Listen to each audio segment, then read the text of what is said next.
Hello students, today we are going to study the chapter Salient Features of the Constitution. Children, you know that the Constitution of India was framed by the Constituent Assembly and the Constitution came into force on 26 January 1950 when India was declared a sovereign democratic republic. Some of the salient features of the Constitution which we are going to study here are single citizenship and universal adult franchise. So first of all, let us see what is single citizenship. The Indian Constitution provides for single citizenship.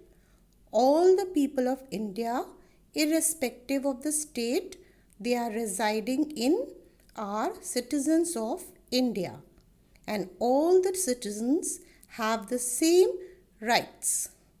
This has been done to promote fraternity and brotherhood among the citizens of the country. But in countries like USA, there is dual citizenship.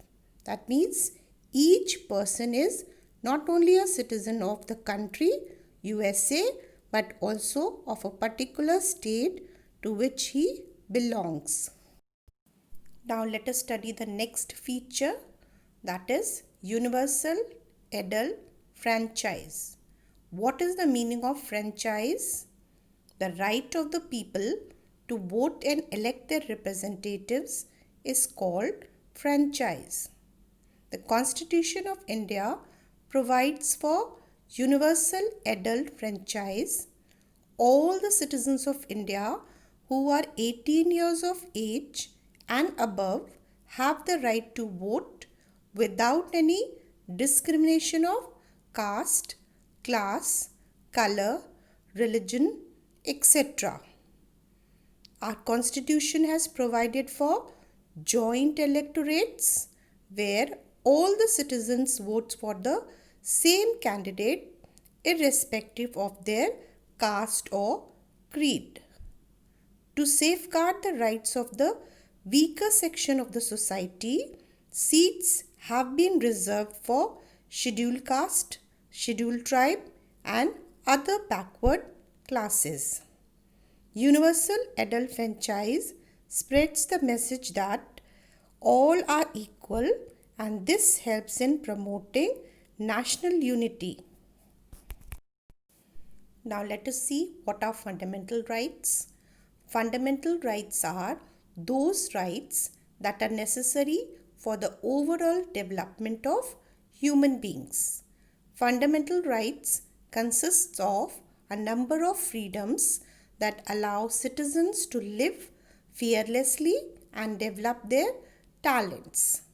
Fundamental rights are given to each and every citizens by the Indian Constitution, and if any of these rights are violated, a person can approach the High Court or Supreme Court directly for justice.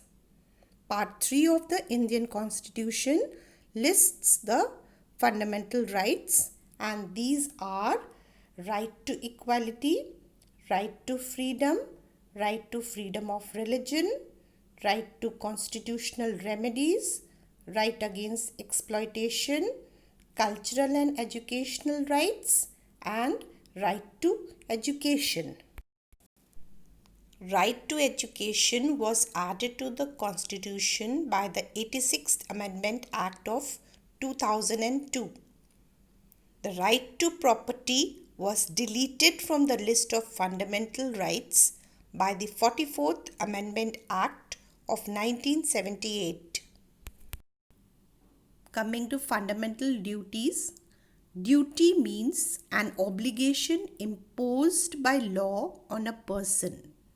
Every right has a corresponding duty. In fact, rights and duties are the two sides of the same coin. We cannot expect to enjoy our rights without fulfilling our duties. Originally, the Constitution of India did not contain any formal list of duties of the citizens of India, but fundamental duties were added in Part 4, Article 51A of the Constitution by the 42nd Amendment Act of 1976. Here you can see the list of fundamental duties of a citizens that are stated in the Constitution. You can also read them from your book. Importance of fundamental duties. The fundamental duties are listed in the Constitution of India due to the following reasons. First, to make the citizens aware of their social and economic obligations. Second, to serve as a warning against anti-national and anti-social activities like destroying public properties. Third, to warn citizens to do and not to do certain things in the interest of their country. Fourth, to protect and awaken the people to their cultural heritage. Fifth, to control anti-social elements in the society. And sixth, to promote national unity and patriotism among the people.